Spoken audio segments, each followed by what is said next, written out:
Persiapan menyambut Natal. Ornamen Natal mulai dari hiasan hingga pohon Natal sudah terpasang di sudut gereja.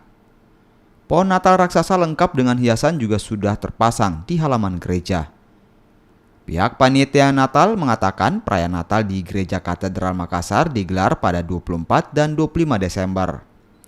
Misa malam Natal dilaksanakan 2 kali dan keesokan harinya misa Natal dilangsungkan sebanyak 5 kali. Sementara tema Natal Katedral mengangkat tema kedatangannya, menghadirkan kasih Allah yang menggerakkan persaudaraan insani. Pajang di depan dan kandang Natalnya kami ada buat di samping gereja. Semuanya ini kami persiapkan itu sudah kurang lebih hampir sebulan. Jadi ini sudah mulai rampung, sudah hampir selesai. Untuk pembatasan jemaatnya tetap ada. Kami tidak bisa. Untuk di dalam gereja itu kan cuma diberi batas 50% ya.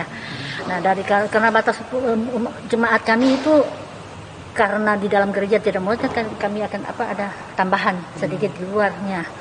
Nah, itu kurang lebih cuma 250. Dalam iya, satu rangkaian misa 250 sampai 300. Itu satu rangkaian misa. Kalau normalnya itu bisa sampai lebih, pokoknya kurang lebih hampir 1000-an biasanya. Normal itu secara normal bisa sampai 1000 umat. Perayaan misa Natal akan dilakukan dengan penerapan protokol kesehatan ketat.